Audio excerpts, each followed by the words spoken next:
sorry, German, the bigger easy. You know, boy, often you German farm.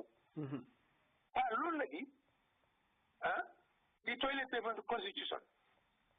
You only fix up, pull it out, look. But first day, will I want it all to hell with this age limit or whatever. No. Vice President, just like that. People here will disagree with you or for anybody else, whoever it was. So when you get your feeling, you give away that toilet paper constitution. The toilet paper, I am so happy recently. I read some stuff, you know, like from some of these real progressive lawyers. Amit Bensouda. They, you know, Akini, I was in the there's another brother that wrote a lengthy piece when we put for this Balama June for the Nyari Lamindabo Amde. When Kiam Hell Lamindabo Kuneka Gambia, right? Why good? Wow, that's Lamin Jedabo, right? Yeah, Jedabo, yeah. Yeah. He came up with a very, very intelligent, you know, like way of, you know, I mean, analyzing or evaluating the constitution, and then all the flaws. But very recently, they changed the whole damn thing. It's a toilet paper. Normal system. Why the fact that you go to the bathroom and use it, no, they can come and throw it out. They don't have Jammeh, the law according to Jammeh. No, we are such a way, you know, like so what? Because okay, but you nice about him. You know, like he's very humble and things like that. Because qualities, they are very good. You know, you balance things. Taking, you know,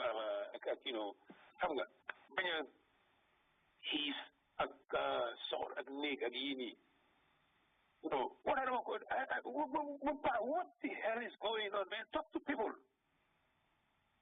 Let's talk about this thing, you know, like you solve as a collective nation, as a nation. Why, you know, like this unfounded fear, you know, and these, you know, illusion of majority rule, you know, that's it. So frequently all of these are new majority in the Gambia. You know, man, I am a Gambian, I am an African born in the Gambia, period. I don't subscribe to none of these ethnic backwardness. So frequently all of you, you're the majority of the Gambia, or Sosei, or Poli, or Manjagoi, or Jolai. So what the hell, so what? Are you going to put everybody else under your boot? See, these are the things, you know, so dangerous. You know, we don't want a repetition of what is happening in the African continent. Based on this, you know, reaction to the backward ethnic affiliation, even though we know you have no, and that's why I'm, you know, really, you know, optimistic that we will not allow this crap to fester within our ranks. So what if you are the majority? You know, come on, man, let's move. Demonstrate that you can deliver as a majority minority. Exactly, you know, like, so you separate passer. Other than the language. How can you defend? How can you explain to me in a payo or explain or socio-political? Other than the language. The language is the medium of communication. That's all it is. See, the rest of it, we made them up. And it's so difficult to abandon them because you made it up. And then, you know, like have this false sense of nationality, you know, like, or ethnic or tribal affiliation. It's all in your code. We made it up just like we made languages. In the 60s, just to show you the creativity of, you know, the human mind. Huh?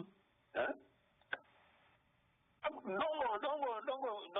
go Banjulini. These are the street people. They created a language, Akabila. Yeah, Akabila. No, Ibo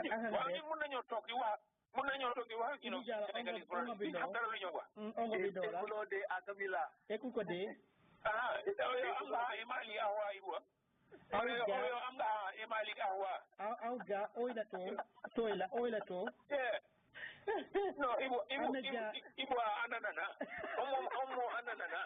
No, then you created these things, man. Come on, man. You know, so feel like it. So it's not blood. Yeah. It's not like blood. What is your blood type? Well, Mr. Vega. No, it's important. You have to know. Ibo, what is your blood type?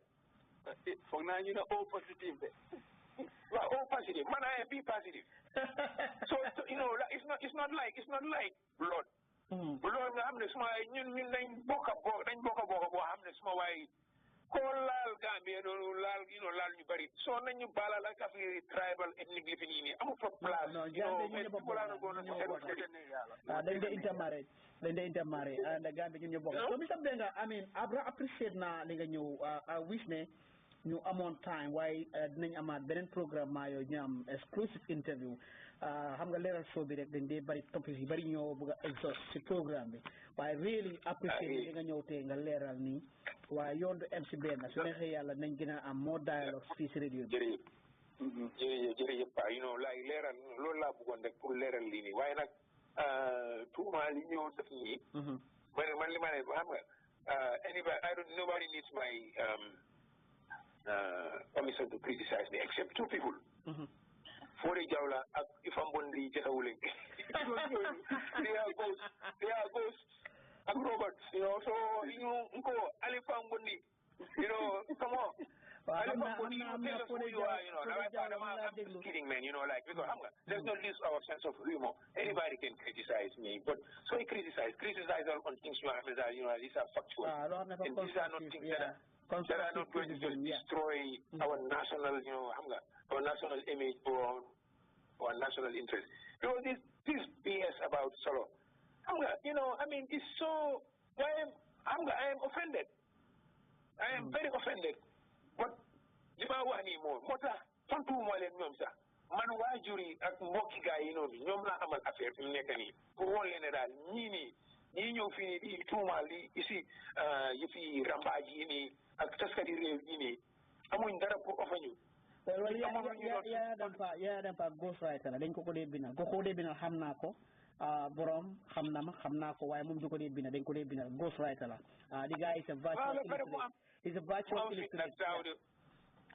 So anyway one man loolu rek laa doon pour wane daal guy mbokk yi ak doomi solo yi ak seen waajur yooyu noonu ak solda maa xaw ci am ak ñoom laa amal affaire fi mu nekk nii man yeneen yëpp na sax yi tontu yooyu noonu na sax yi tontu yooyu noonu way géej daal saa ko tontu waaye sax maa ngi leen di gërëm waa jërëjëf sama mag ji maa ngi leen di gërëm yow yaa sa team ak thank you very much waa jërëjëf Kobo jërëjëf thank you Mr. Mbenga auditeur yi boobu mooy Ousseynou Mbenga ñu ngi koy sant di ko gërëm si time bi mu jël ñëw si leeral show bi am na Omar Ba Sehu Mbalo Abu Jallow si line bi Sehu Mbalo yow moom mënuma laa may opportunité sax ñu nuyu wante ak Omar Ba ma commencé ko si Sehu na nga def nag alhamdulillah xam nga ni man loolu du ma ko def problème li as far as yaa ngi am guest bu mel ni especially suma koto os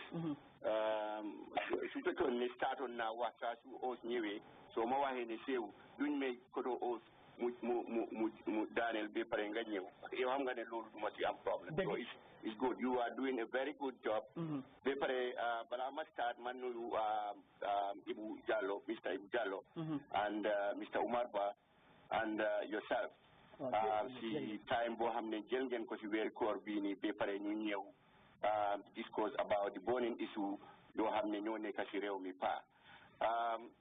foog naa ne issue yi ngeen discuss nii balaa ma dem forward fu mu jaar ma gërëm di Minister of Information these are the type of people ñoo xam ne ñun this type of officials leen soxla gis in the Gambia ñi nga xam ne they will work with the Gambians, they will listen to the Gambians, and they will stay in line with what is required from of them.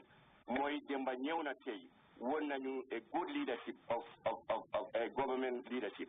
Won nañu ne mom lim waxon prior to tay lim waxon on BBC interview time bobu mom amutom the correct information. To make a long story short, apologize la so ñu ko gërëm ci loolu lañ expect we don't want to see Gambia yi nga xam ne mel ni Jammeh lim doom def a minister mel ni my party li moo def nii léegi nii I mean my party dafa mel ni di dictatorial tendency boo xam ne mu ngi ko exist léegi nii is not going to be tolerated. Gambians are not going to accept it because we know who my is know who we are all Gambians he is not better than anybody in the Gambia. Therefore, he has to stay in line with what the Gambian people are saying.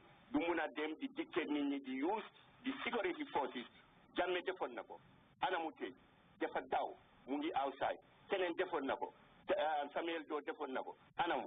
Kii tamit defoon na ko Charles Selo anamu jabari Charles Selo koo xam ne saa nit ñi ñu ko doon accuse anamu fu mu nekk nii he is standing trial in London. So my party has to behave. He is not behaving well. That's the fact. He is not behaving well. Who will justify murder? Who on earth would justify a murder? Nit koo xam ne dafa unarmed civilian protester koo xam ne mu ngi daw mel ni solo sanden. We treat them, they are equal cases. ñi ñëpp equal cases. Mayor bi ma meroon si solo sanden at demonstration at mayor at exhibition at writing bi ma def si solo sanden the same thing I am mandated pour ma def the same thing on this gentleman koo xam ne naka la tuddaati Haruna well he would have not died he warutoon na die. They would have arrested this Haruna ak ñi nga xam ne ñoo come from ñoo doon demonstrate ñu tudd leen ba pare ñu within 72 hours ñu génne leen ñu wax leen lii ak lii li ngeen def nii lii ak lii but it is unjustifiable and fooguñ le government bi we expect the government to come out and explain to us thoroughly. This is the fact. jërëjëf Mr. Barrow dinañ ñëwaat ci yow. We are not going to accept this, and we are in New York. We are calling on a demonstration on the 27th, and we accept the Gambians. I am calling on the opposition political parties to come and condemn this. Otherwise, they will be useless, like the killers of Haruna Jada.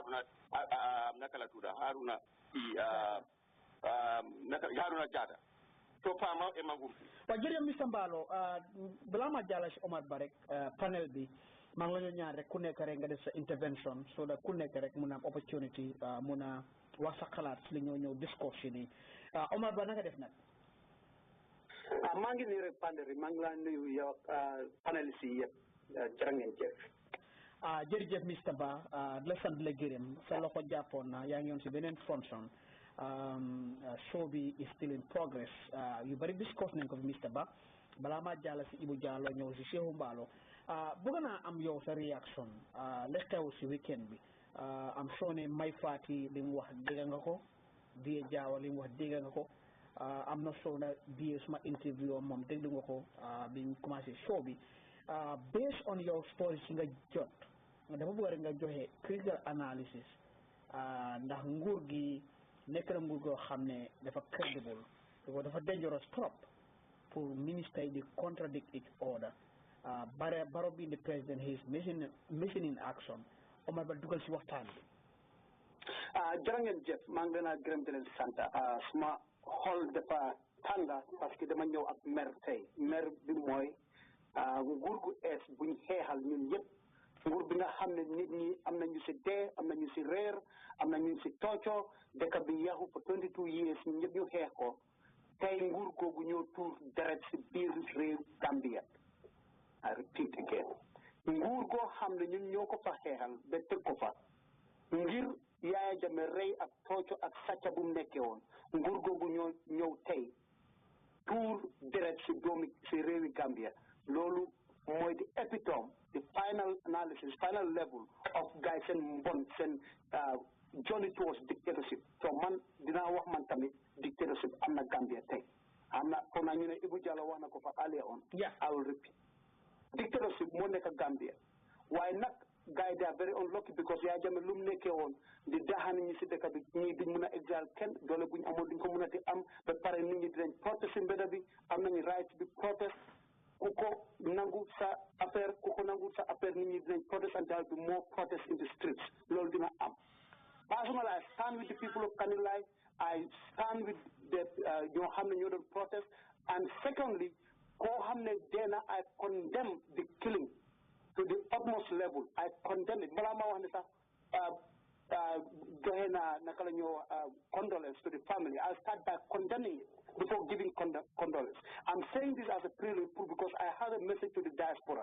Gambian Storo Gulasi, ñu nekk si diaspora bi ñu doon xeex against Yahya Jammeh ñoo xam ne lu xew bu dee du rey sax ñu condemn ko condemn the protests and cities and states and countries guy nekk si diaspora bi di dem si embassy si dem si place yi everywhere si mbedd boo gis Gambien si ñu ngi dafa métti woon yërëmtalu sax parce que Gambien si tumaranke si àll bi ngir Yahya Jammeh kenn lu taxoon ñu def loolu di protest ngir Yahya Jammeh rey na nit ñi lu taxoon lu ma nekkoon seen kaddu mooy condemn rey boobu tey ñu ne Gambien si ñoo nekk di celebrate rey bu Yahya Jammeh nekk di rey bu Adama Barrow ak nguuram nekk di rey Gambien si ñu noo nekk di celebrate koo gis wax mu ne la bot they were rioting soo condamné emal foofu waaye soo si tegee bot rek hypocrite nga doo jullit ba pare you have no principle in your life léegi loolu moo nekk xew di xew Gambia tey ñoo xam ne amaloon naa leen respect yëpp I have lost that respect because they are all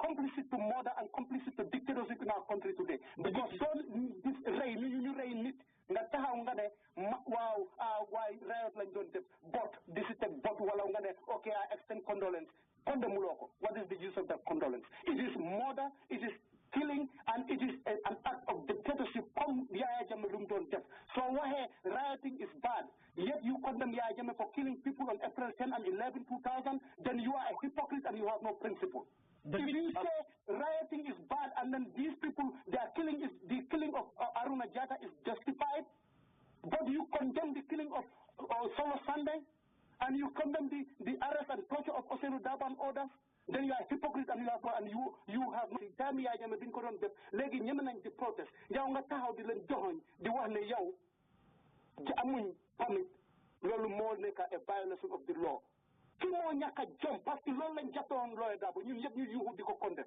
because Lawyer Darboe amutoon permit loolu lañ jàppe woon Solo Sunday nga doon déesi parce que amutoon permit why would we condemn that of Yahya Jammeh ñëw taxaw fii di yuuxu ku nekk ekkati génnam bi di ne di bot di ñu rey ay bot yu bëri suñ ko condamné sax duñu ko condamné dañ si wane ay extrêmement condolences MC doomi jàmbur moo dee te suñ nguur gi ñoo ko rey du ma si tudda économique sax suñ nguur gi ñoo ko rey this cannot be ignored like that suñ ministre bi si taxawee wax man sax why would a minister be talking not the president waaye loolu yëpp is another issue of its own waaye su taxawee muy wax affaire lii affaire rey bu ñu rey di ut excuse di try to blame di fenal dëkk bi si National Assembly bi suñ tekut action that will be the biggest disservice that this new National Assembly will be doing because am na fa opposition ana ñoom Mama Kandeh ana ñoom Doy ana ñoom APRC they are MPs in Parliament even if the protesters are not enough to get the attention of this government the opposition in Parliament should call a parliamentary committee they should form my party for lying to the nation for refusing for condemning the death I mean for in fact disrespecting the death mu ngi sama suñ dëkk bi but then I am very disappointed with the opposition in the Gambia. Nyom Mama Kandeh, Nyom Doy, Nyom APRC. You are opposition for God and heaven's sake and you have members in Parliament. Summon this guy and then call him to account. Because he lied to the nation. When they weapons, traditional weapons, it is not true because also among them we've seen that on social media.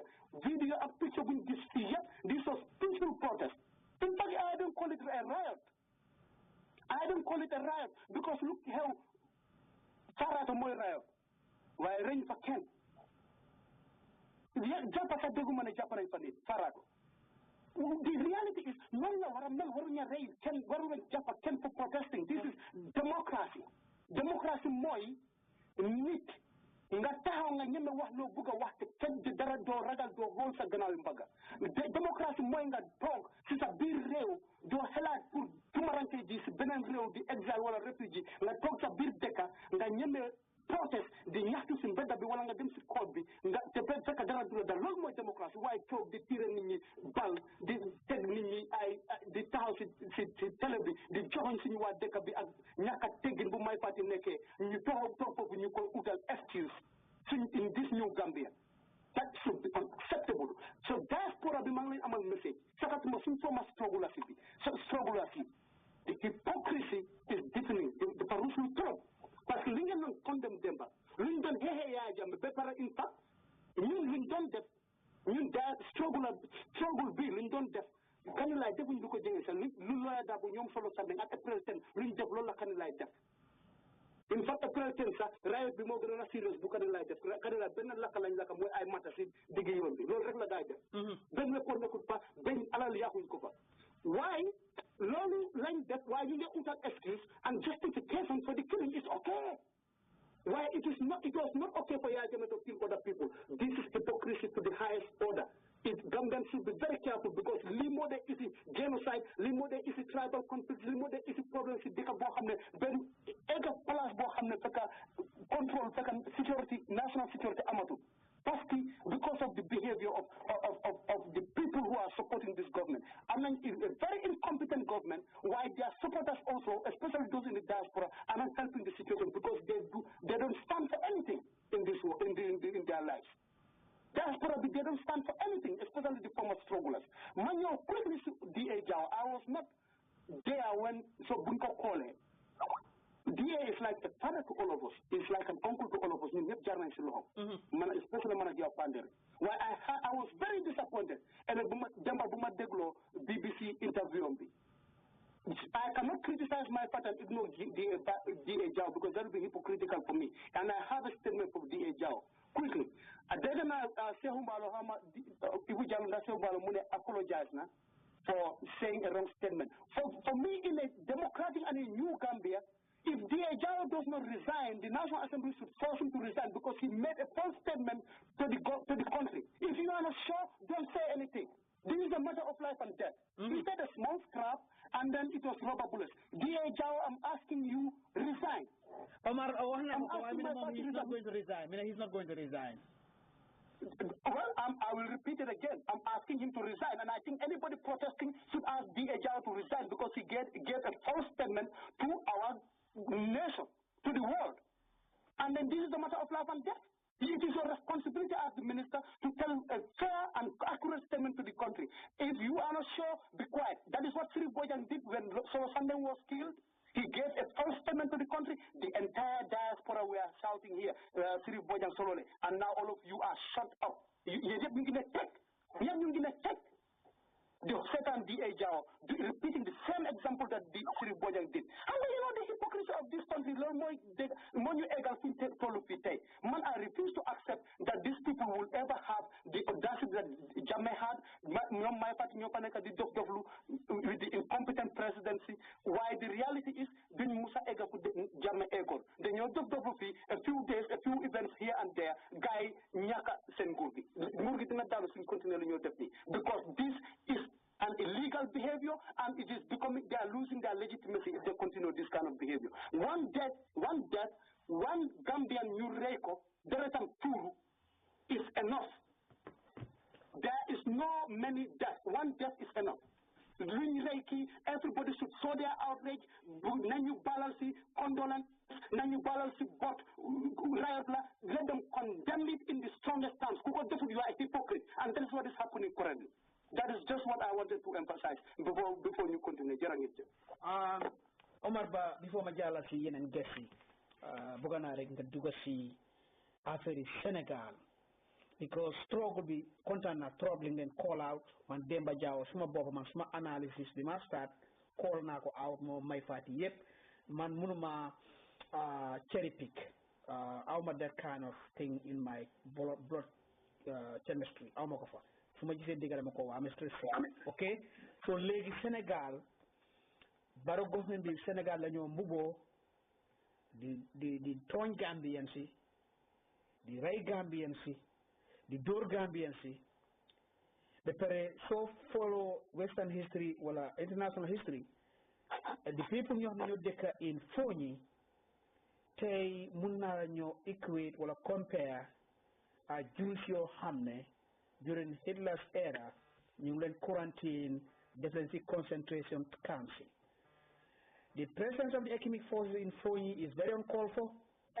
Amuñ benn imminent threat bu fa nekk waaye because of Sénégal dañ bëgg a fight two missions mooy rebel si ak tamit stabilize Gambia's peace and stability.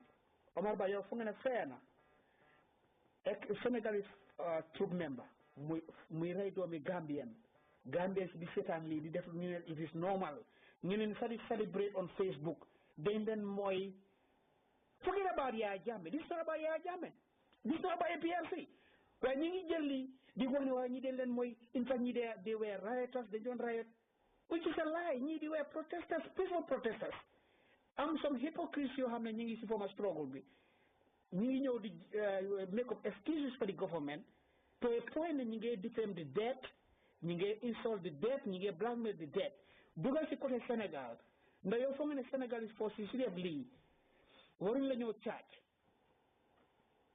jërëjëf Panderi man once again dama bëggoon a dugg si point boobu quickly waaye I'm happy you start the prelude. Senegal is a very complicated situation here. Man, dama wàññi woon wax si yëfi Senegal lu bari parce que a lot of people misunderstood me. So waxee ñu foog ne da nga bañ Senegal, and then not understanding this geopolitical issues surrounding the whole scenario. Why? Just speaking from my party's point of view, my party Mune, the armed villagers you cross from Casamas to join the protest. So Mandina ko started from there. So bu dee loolu la ñun waxuñ ko ba moom mu wax ko. So since wax na ko, we are holding him for his word. If that is the case, basically you are telling us that Senegal then they are using our territory to fight their own fight. This is not even about economic, it's not about Gambia. It's Senegal fighting the rebels in Casamas using this protest as a pretext to fight the rebels in Casamas. Because every young one you cross from Casamas. So if that is the case, basically, I think it's even in fact a security risk, the intel risk. I think he divulged a lot from their national security meeting to the extent that it will be held against them in the future. Because when you need to cross Casamas, then you raid Senegalese soldiers, you raid. Basically, I'm not here Senegal, their main nation. Then you're telling me that they are using our country not for the mission of economic, but for the mission, specifically for the fight against Casamas rebels. Bingo. So basically, our civilians, our citizens, Gambia, citizens of the Gambia, learn use as guinea pigs, as leverage for a fight that is happening in Casamas that we have nothing to do with. Basically, my party is telling us that he is complicit in that. He is supportive of that, and he has even a hand in that. Among weapon. So that means the Senegalese soldiers have the reason and have every right to fight and kill them. My party, extradition treaty against Usman Sonko, the former interior minister. My party is probably tenfold more than Usman Sonko the death. So my party dugal na boppam ba pare parce que lu mu def nii mu ngi create a situation boo xam ne ñaari problème la. One, calling a protest, a peaceful protest with brute force, and he's going on record in public saying that he is in support of the killing.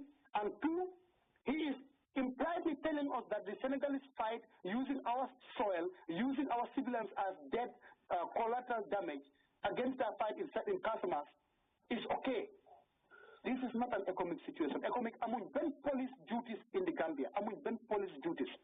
Economic is a peacekeeping force, and then they have no right to even police Gambia the door nini and Kerok Degana Amna Bena Soldier Buli Winter Lupitan the Gambia Banjul Joge Popu. They have no right to do that. In fact, why are the Ghanaian and the Nigerian soldiers not doing that? Why is it the Senegalese soldiers doing that? That's a situation they create a social strife to the extent that young Binmunati hate Sidikabi, the Lulu Bahu come linko their way, xenophobic feelings like they create. Lolu warta xew ci biir dëkk bi warta xew ci biir Gambia. So suñ government bi ñoo incompetent, xamuñ lu ñoo def ba pare xamuñ naka la ñoo handle this geopolitical problem boo xam ne existe na. waxuñ ko am nañ geopolitical problem diggante ñun ak Sénégal because Ghanaian soldiers yi fa nekk defuñ dara def kenn déggalul leen te even spokesperson bi Ghanaian la déggaluñ ñeneen dëkk yu fa nekk waaye Sénégalese soldiers yi nekk di déggal yun ante ba pare lu gën a jegeñ Casamance mooy Kanilaay and then lu seen border bi foofu lañ nekk di dégga problem. So this is a Senegalese fight and using us as a leverage to do what they are doing. And then my party is acting as a proxy for that fight that governments have nothing to do with. Unless in the sense that you protection borders, protection civilians, you that war from spilling over. But we should not, under any circumstances, be part and toog sax ñuy allow those soldiers di fayeeku seen métti ci Casamance si suñ on surveillance di leen rey ñu taxaw di ko justify loolu moo xew Gambia. léegi Omar am soone gars yi ñu ngi déglu te gars yi joxe nañ statements yoo xam ne si dëgg du dëgg fen la and National Assembly bi war nañu subpoena Mai Fatty mu ñëw clarify fan la jëlee information ne ñii they were armed fan la jëlee information boobu su fekkee ne they were armed nañu jox evidence bi Omar Ba so on top of that tamit Mai Fatty si boppam yow gisloo that kind of arrogance in him feel na léegi am na the backing of the police am na the backing of the economic forces am na the backing of the Gambian security feel na léegi daa reach na mountain top mu ngi disrespect Gambians openly. He's very condescending in his deliberations. Yow feel nga ne Gambia disarmament this kind of interior minister boo xam ne comme ni ko Ibu Jallow waxee rek amul benn security background mu ngi endanger national security munta analyse intelligence xamul lan ay intelligence value he's an information risk so kooku soo ko jëlee def ko interior minister nga am some people xam ne they are professional intelligence analysts or intelligence operatives mun nañ ko use pour undermine a government. All it takes mooy nga feed ko false information and he will run with it ba pare tamit his conduct ni mo comporté boppam loolu dina agiter the citizenry pour ñu head the Barrow government yow foog na ne di guy mu ngi occupy a post boo xam ne qualified pour run ko te he is likely to plunge this country into chaos. Dëkk bi su amee problème te foofu la soreetu gis nga Gambian si sakatuma Africans ñun dañ naïf soo waxee because support nga nit nga taxaw di dismiss loolu di ko undermine wala di ko tuutil ba xay buy ami. Let me tell you one thing ñaar ñoo war a am immediately in the Gambia. Tey duma waxi Barrow duma waxi Lawyer Darboe parce que de supply competent and inept to the highest level so duma leen tudda sax ñaar ñoo def ñooñu lay tudda mooy Mai Fatty ak D.A. Jaw moom bu mu xaar ñu ko au National Assembly na resign be forthwith. I mean if he has principle bu ma ko xamee let him resign forthwith because this is a matter of life and death. The party he will be held responsible in the future, all of them. If they allow themselves to be associated with this. My party, it is beyond just resigning. My party should be subpoenaed to the National Assembly. You explain his lumham with this Senegalese involvement and the Casamance movement back and forth, and then ban evidence about use of arms, and then it is commensurate to the response in like manner, meaning using live bullets to kill Gambians. Now he should provide that evidence with justification. But he should, and why he refused to condemn the death of a Gambian. The role of the Interior Ministry is to secure the country, to create safety for the Gambians. The first thing he should do is to condemn the killing of that person, but it's protecting soldiers who should be protecting the civilians, and not only soldiers, but soldiers who are not even citizens of the country. There's a cover-up going on, Omar, but there's a cover-up going on. Jot nañ fi information ne ñu ne gars yi bëgg ñoo conduct autopsy post-mortem si body Haruna kii bi Jatta bi so famille bi ñu ne ñoom dañ jël body bi ñu bury ko noonu dañu bëgg a xam the cause of death so naka la ñoo establish the cause of death mooy foog ñu def post-mortem foog ñu def autopsy report so ñu mën a xam so family bi ñu ngi insist ne dañ bury waa ji I'm not sure that bury nañ ko this time but jotoon nañ information bi earlier on as we speak am na ku nekk Banjul mi ngi déglu mi ne am na PIU officer yi ñu fa post mooy paramilitary in Kanilai ñi ngi confirm ne lu Mai Fatty wax du dëgga ñu ne gars yi they were not armed ñu ne mbay li mu wax du dëgga so léegi dañ bëgg a militarize Kanilai yëpp soldat la paramilitary ñu ngi fa police ñu ngi fa so gis ma threat bu war a warrant pour Kanilai ñu intimidate seen residence ak ñu nekk foofu ñu Omar Ba so nan nga gisee lii. This is not a fight for Kanilai alone. Gambian bu nekk any Gambian with conscience koo xam ne nga ne sakatuma seen wax yàlla bu bari bi Gambian bu ragal yàlla jógal nga wax si lii luñ def Kanilai is wrong luñ def waa Fooñi is wrong soo demee suñ dëkka fu ma dëkka Mbolet Pale doo fa gis benn soldat wala police why would they do that to Kanilai? Jammeh is gone. This is not about Jammeh. Nonsense bi mistake bi la Yahya Jammeh def for Gambia for the next 10, 15, 20 years. So I am Jawara was here for 30 years. It's not a Jawara problem, it's a Yahya Jammeh problem. So this is an Adama Barrow problem. Jammeh is gone. This is not a Jammeh problem. If you come into a government, what you do is to correct the past, but also build towards the future. So when you will never move forward. The way you move forward is to correct the past and move forward. Correct the past means avoid that system of segregation, the system of targeting a particular group, then harass, while the over-militarize or police a particular community, while they use heavy-handedness, the live bullets, the kill, the torture, the inside hatred against a particular group. Lolo mo neka di hew, lolo my party, particularly my party, neka di def si bir Gambia. Fukare la kuñ ko defon suñ ko mon pale si sen deki pana pandere suñ fa duggé nek def fa police ak soldat du jeex ñi dañ ko bëgga mo de bes mo fi polon suñ deka ñu ne ma fi ya mu ngi fess ak police ak soldat te defuñ dara xewul fi ma olen mala dem protest len ben nit oma fi mu ne ma you sponsor the riot dina déggal lu ma ko wax doom dina neex ni all them to protest and kanila bu dee ina ma dégg protest is your God given right. It is not a crime to protest. You don't need any permit from anybody. Don't uti permit them protest. You are part of the Gambia. Man yeram mande buma amal ku nekk Banjul ak Serekunda ak Ngolen ak Basse. Bobu la amal ku nekk Kanilai. léegi balaa ma jàll si Ibu Jallow Cheikh Mbalo bëgg naa am sa input si lii sa take on this Adama Barrow depuis li happen he is missing in action am fenn fu mu waxee mu ngi tweet about the terror attack in London while he in his own backyard the Gambia am na terrorism ak dafa happen because guiding definitely it amounts to terrorism.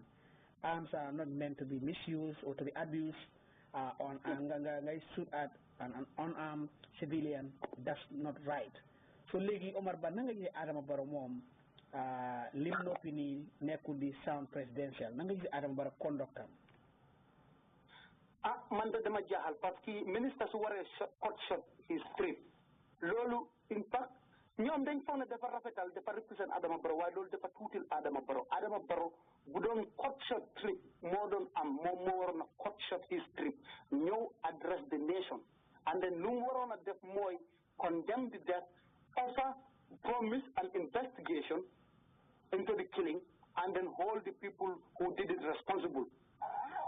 And then assure the nation. Maybe even issue a statement about ECOMIC and their role and then ask, just let the people hear from you. Not visit Kanilai. Earlier on. Visit the people, let the people hear from you. In fact, you that this de la dega. This de la dega. Why also toge some minister ko hamne is a loose cannon. Hamud sa boppa bi again di hamud danger and charming. Koku moy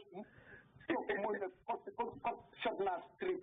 The yibi sonal ni Facebook bu je for guy di chete and janga. Yabati bi dafa bari. My party has no right to even address the nation in the midst of a national crisis where somebody has been killed by his government. It is the president who should have done that. It is not a matter of it is symbolic and national from a national sovereignty point of view. We have to respect the presidency, the seat of the presidency.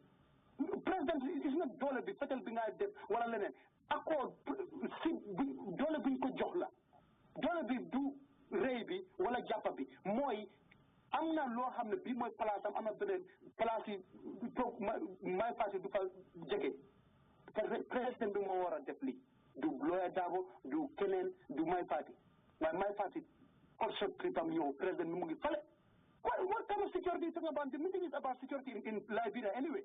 You talk about security when a citizen of your country is killed by your government and you are still sitting in Liberia talking about security? How ironic. This guy, how Adama Barrow, parce que man, I give him the respect of the president, mom like element protect, where I have no respect for his work so far. So, my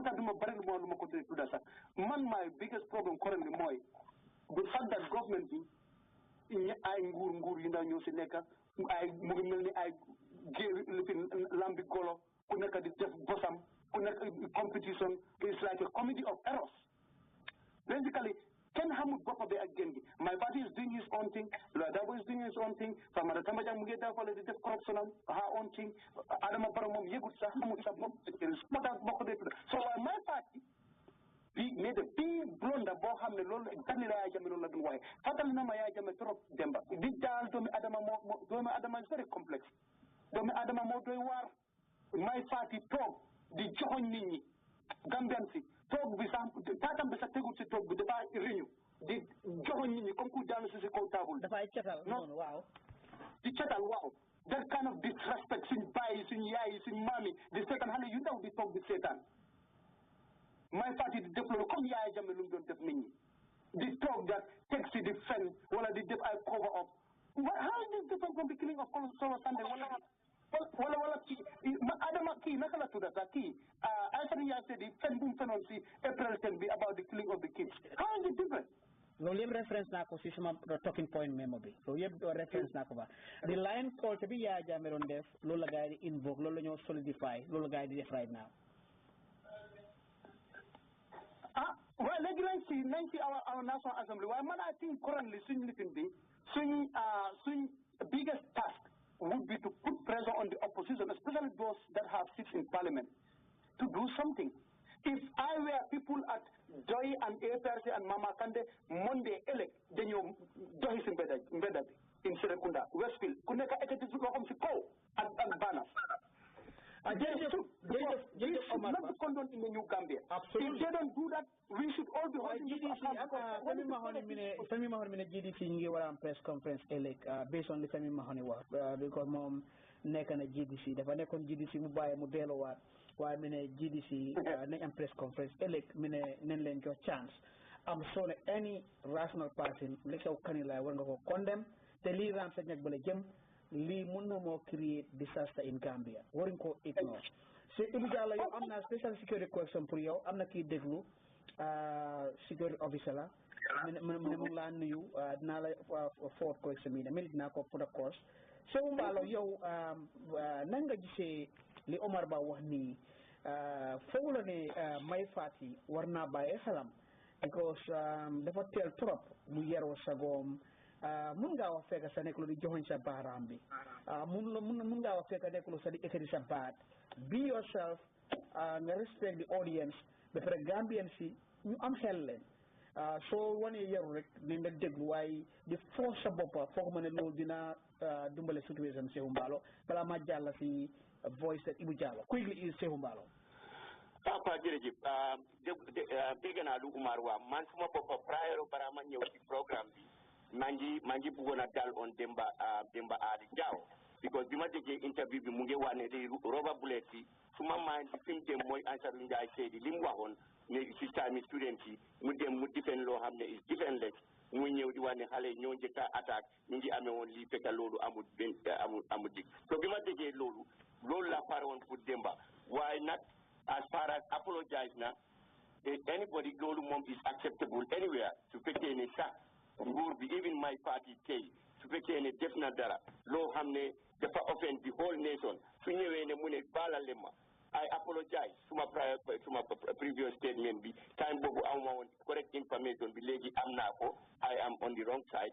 man foog naa ne lu war mooy nit ñi accept ko so loolu moo tax Demba Ali Jaw duma mere woon as far as moom ñëw na prior ma duga sax dama duga rek ma dégg mu ngi yanko mu ngi apologize loolu moom man foog naa ne loolu dafa war a nekk a done deal on the side of the Gambians and with the family okay on the side of my party dafa war loo xam ne fii nii dafa is very concerning my party taxaw na wax moom amul kaddu li mu wax mu ne protesters dañ jógee inside Sénégal su fekkee ne déglu naa teeb bi trop loolu Gambia is a sovereignty country suñu nekk ne ñu ngi am problème te information bi ñu receive suñu nekk ne bi ma am mooy indi Foni region mooy Sénégalese soldiers yi ñoo nekk foofu noonu and that area that is a fact boo xam ne I have investigated Ghanaian soldiers yi ñu ngi baara ñeneen ñi ñu ngi feneen loolu if I am wrong nañ ma correct this is the correct information boo xam ne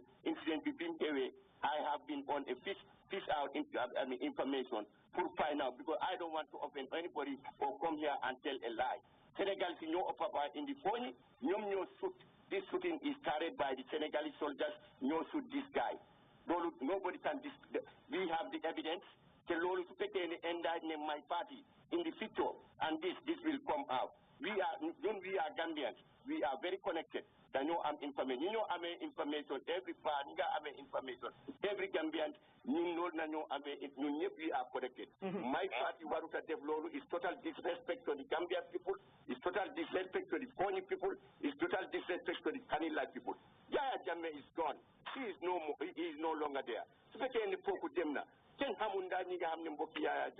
They are ready to work with this Barrow government. If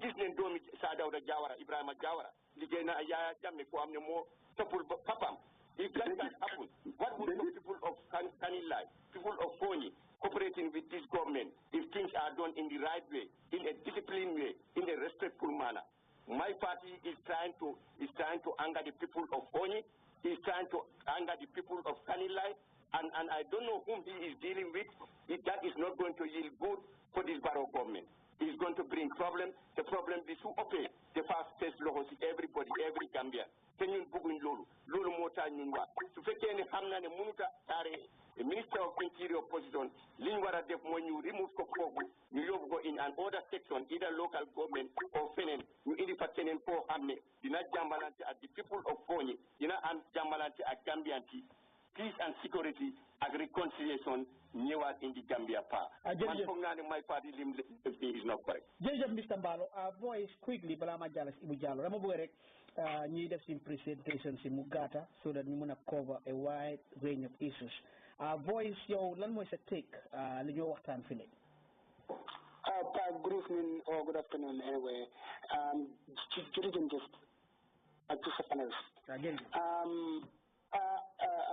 Thank you for the opportunity. Some concern on this issue, Moine. First of all, I feel deeply sorry for the shooting of an innocent man. Mandumanubu can what my perception on this problem is. It is a blunder for someone coming out loud and clear and saying, these are citizens. These people are not rebels, and don't brand them as rebels. We are creating another chaotic. People are playing with fire. And I've seen all over the social media, my name is the social media, the same Gambian, Yahya Jammeh, using this tribal sentiment, which is very dangerous. Because of the Barrow government could have engaged the people of Kanilai, because Yahya Jammeh have created a problem. This problem, the Dokumuna gain with force with the people of Kanilai. I'm not talking about the officials. The people of Kanilai, to win their hearts and minds, is to put dialogue with them politically. But before me, then these people, they were riot. Let me, often I said here, Gambians, they use the wrong word with the wrong terminology and the wrong time. The word riot is, excuse my language, it's freaking wrong. Yeah, all are stupid using riot. It is the same thing that people do not, how do people feel during the April 10th? The students were protesting on behalf of their rights. It is the same as the people of Kanilai, they feel threat because of they've been feel harassed. The citizens, I'm talking about the citizens. Yen, Dolin the right hand of Yahya Jammeh, the problem to the government. The people who vote for Yahya Jammeh, what a race. Yen Gambians, yen I can. Yen I can. Yen ban for saying nit yen. Yen non ote Yahya Jammeh. So mom yen be no, be what in a baron of others. Let me come to a very important point. Let me these so-called activists fail to understand about international world community. You may observe Gambia, despite that ECOMOG is there legally. United Nations are booking these false incidents of killing into Barrow's administration account of human rights abuse. None of that fail to understand. We instigate, we try to push Barrow become a dictator as Halifa Saleh said. Or my party. My party mom can walk up with them because he, every time he talk what, he always speak blunder. He, Helbi, Nekufa, Duwaja, it is not meant because I don't like him. Let's say fact. Because of how can this man come out? My party would implicate Nabopa, at least in Senegal. But how? Because of money, it is the Casamas people, or the, coming in and crossing the border. Well, you're accused Senegal already. Because of me, we have to be very careful. Tell me, didn't put data this Senegal. The people will start rise up and putting Matisal, Wahal, the guy who created this problem to be quiet. Because of man, you don't understand me. How can we sit down? Yahya Jammeh, reinstate them into a position. But they are just a mere citizen. They were voting for Yahya Jammeh, the voters. And this is my problem. So anyone who comes out now, these Jola tribalists, and I feel very disgusting. It's very disgusting seeing grown adult people writing down on Facebook using this tribal sentiment. I was not surprised at all. But I find it African thinking, and I'm sorry to use African to generalize it, but Jerry boys, dina ñu wax yow in a minute. Ibu Jallow dafa melni Barrow address na nation bi gis nañ ñu ko reference on social media. I don't know how true is this. His government is committed to good governance. Why, it's not question of being committed to good governance. It's question of whether you respect the tenets of good governance. The expression respecting good governance, why in practical terms they could do them. So if I'm not kid security officer la mine mulan yu ngey deug programme bi waye xibaar bi ñu éggé né xibaar bo xamné xibaar bu baax la I can tell you that President Jammeh, former President Jammeh is listening to you as we speak right now. I'm made to understand that General Solbaji and Ansumana Tamba are heading out to Guinea for a week there on a mission.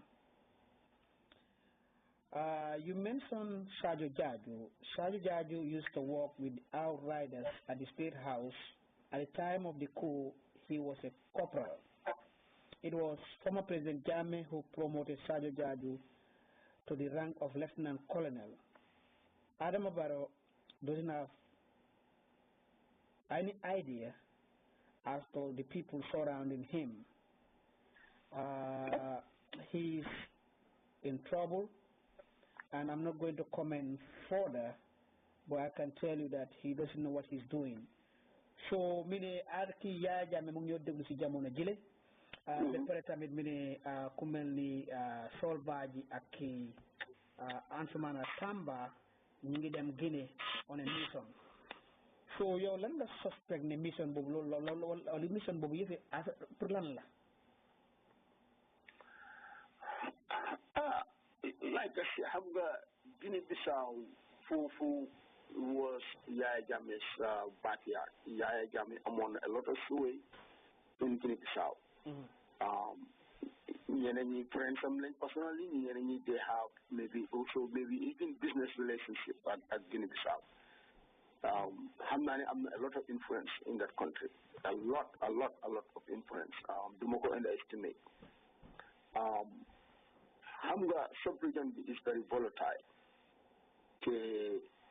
Maki made a mistake and inevitably drawn in this coalition government. they are way out their limit. We ñëwee dugg si yëfi politique di ron nguur gi because xamuñ ñoo def amuñ woon a proper handing over.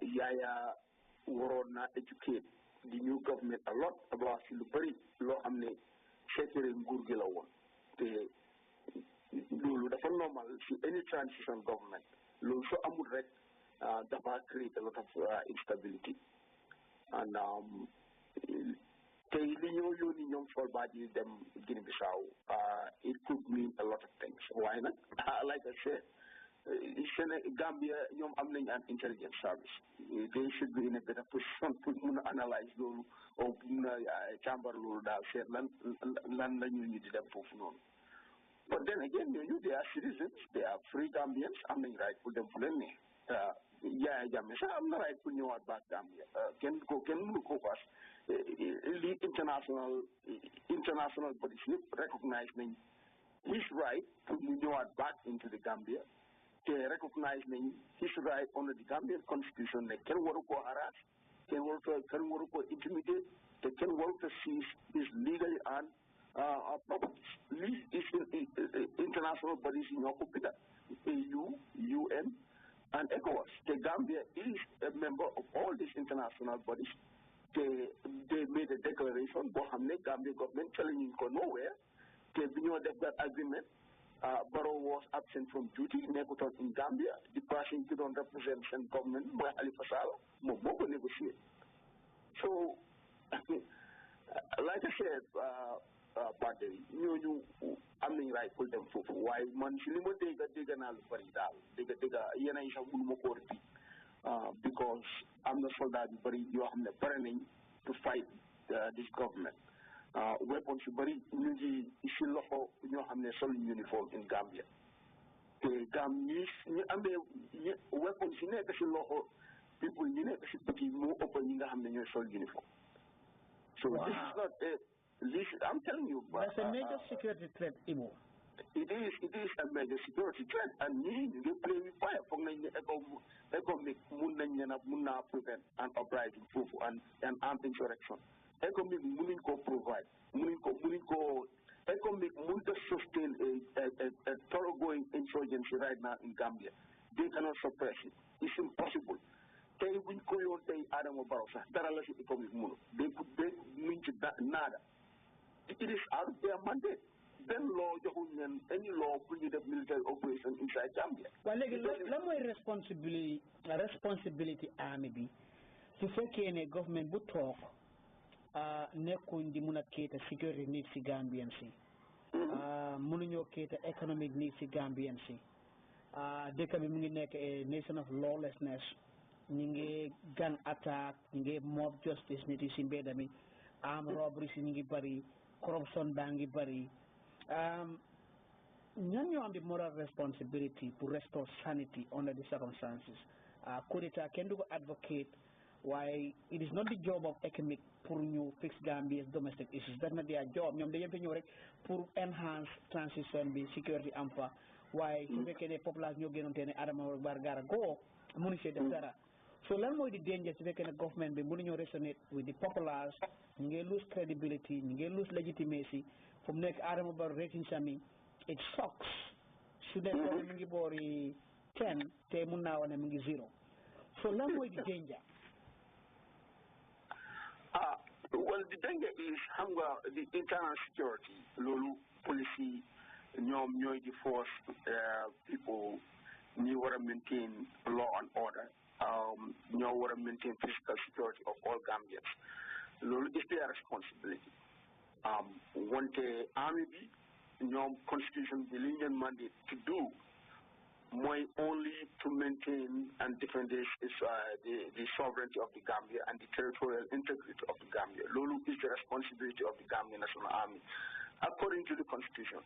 But, however, Constitution also allows civil authorities to use the army in the case of a national disaster, or you use them if there is an emergency for you maintain the peace. That is normally wording for purposes it means in a state of emergency. Need economic the operator right now, it seems like there is a state of emergency in Gambia, or maybe they declare around 40 area as a state of emergency in the in that region, which none of it is the case. First of all, on 21st of January, the UN Declaration, Lingua is very, very clear. ECOWAS, they were in Gambia in the first place, because already these are negotiating with the international bodies and deciding more than them, but guide them an agreement, then guide them the declaration. ECOWAS, Amata Twin, then mandate pull to go inside Gambia. From that moment on, we are making them Makisal more for them, because they see it as an opportunity to figure out what more happen Kanilai, and also to share the border between Gambia and Casamance. Nyom Lulu is an interest, although the young Bubu ECOWAS, why young they are there for purely Senegalese security interests. Nyom Barona, Nyom Million the same way, after all, you always army. Name all Senegalese name you as a buffer will make a significant army. But that is the only reason. Right. And at the same time, you gave provoke the length of false information about Kanilai. They don't know Yahya for the weapons. Yahya Jola Buga def an uprising, Jola Buga Manko a guy security Casamas, who know Damson Co. So all these things, Senegalese, they buy into that issue because of they go in one at Yahya Jammeh, but the Buton Yahya Jammeh because of Yahya on the saga. So Montam is an opportunity, you know what, let me go and finish this business once and for all. Why how many use? Put you tell Siko Jolai, you touch Kanilai, Ray Jolai, dissimulation power, so that they young an overwhelming majority in Gambia. Ultimately, that's the strategy. You play each other. Senegal is playing Gambia. Baron Guram is playing Senegal. Wow, brilliant analysis. But even question with Nala Kolai, expect na ki Sehumbar Omar Batamit new react to question. Bang sa Gambia nga for si vegan economic groups again in Gambia. Bang sa Gambia nga fog na moy happen in the absence of economic. Well, so economic, of course, this man Guri Borobi, they are very scared. Me, better than Yahya Jammeh. And reasonably so, I can understand. Because young people want to uproot Yahya Jammeh just overnight. 22 years, Yahya Jammeh will be for Kufa 30, Yahya Jammeh more than 30. Kufa Amdara, Kufa Hamdara, Yahya Jammeh. Me, the government is Borobi, all the functionaries, from the permanent secretaries down, they were all loyal to Yahya Jammeh Dimba. Taylor Wallo, I require real old Dimba. So this is because they see an opportunity. It's the same thing you've been telling government from Jawara. Everybody in a administration, the permanent secretaries here. These are people who have the civilians, they were civil servants, but they were all loyal to Jawara. So you don't leak information. Some of them go on people like Ojisala, you don't leak information, and people were doing it, and up to today they are doing it. The people in Yahya Jammeh they were enjoying one way or the other. You assumed into the administration. Because coalition, they cannot run that country. They have to rely on civil servants. They have to rely on the army. They have to rely on the police. And all these people, Yahya Jammeh have had in all these institutions of the country. One way or the other, all these institutions. And when the week go out overnight, it's not easy. You cannot do that. So young in the Senegalese, Senegal is not something against army. Why that is not true. And they are making a big mistake. Senegalese, they see it as an opportunity while you have access to Kanilai. Well, they are making a big mistake. Because league is law. There is a UN declaration who was spelled out very clearly.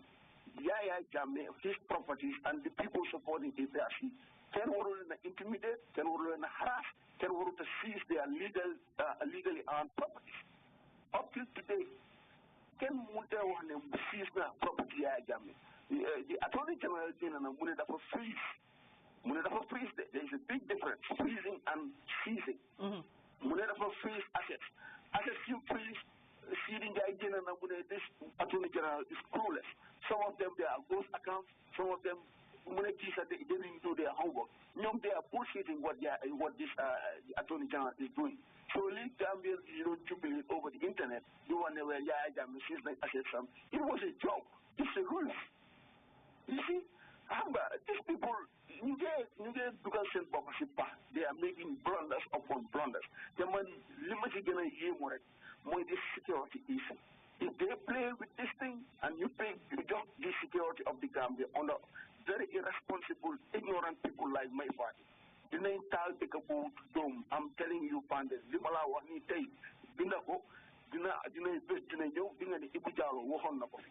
they leave the security of that country with these reckless people, very soon, sooner or later, that country will be ablaze. Senegal,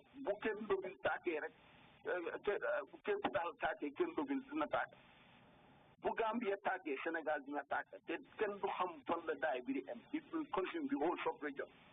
These people are playing with fire. They need to stop this bullshit. I'm telling you, my party dañ ko war a ground ñu teg ko place am and let Barrow mu ut ko xam ne li moo def ku responsible ko xam ne statesman ñu follow this reconciliation procedure. New in the necessary reforms, new what they can negotiate out of Yahya Jammeh. Yahya Jammeh, it will never happen. Yahya Jammeh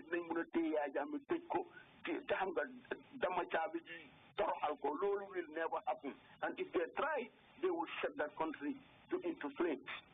I'm under my reality. Well, I'm going to post Facebook, I'm going to Yahya Jammeh. Me post that Yahya Jammeh will never come back to this country. So the Jammeh ghost is still tormenting them. Why are they talking about this guy who are irrelevant? Yahya Jammeh can Gambia very clear. Can Yahya Jammeh out of Gambia, not ECOWAS, not Senegal, not Anamoporo. Yahya Jammeh. So Jammeh munna model wat Gambia anytime. Absolutely. International law recognize Yahya. So maybe some sol badges it's very possible send them big Bissau maybe you pave the way to study the terrain, send nagala ñu escort Jammeh back to Kanilai. Then guy you control for Jammeh is here to stay. It's very possible. Sitting guy, can do for Anona Yahya Jammeh. In Gambia. What happened? What can they do? What can they do? Yahya Jammeh wouldn't check Gambia. So Jammeh senior Gambia with the support them I'm a lot of fake supporters, I'm not loyalists, true loyalists. Jammeh coming back to the Gambia, your fognane, this very government mun ko shop or mun lay their hands on him. No, they cannot. It's absolutely not. They manila banta duko oka. Nderry Mbai. Ibu. Moko dem teru. Ibu bulta guy am berberande guy dañ ragal Yahya Jammeh to point so heli. But I'm telling you the truth. Dama la wax nga man ni duma gis na ñi dañoo nax seen bop. Wala en si Yahya Jammeh tay tolon mu ñu am na ci ma wata ma ne Yahya Jammeh is very unpredictable. Su ko équateur Guinée sofé mun na mo jé ko fofu bay lan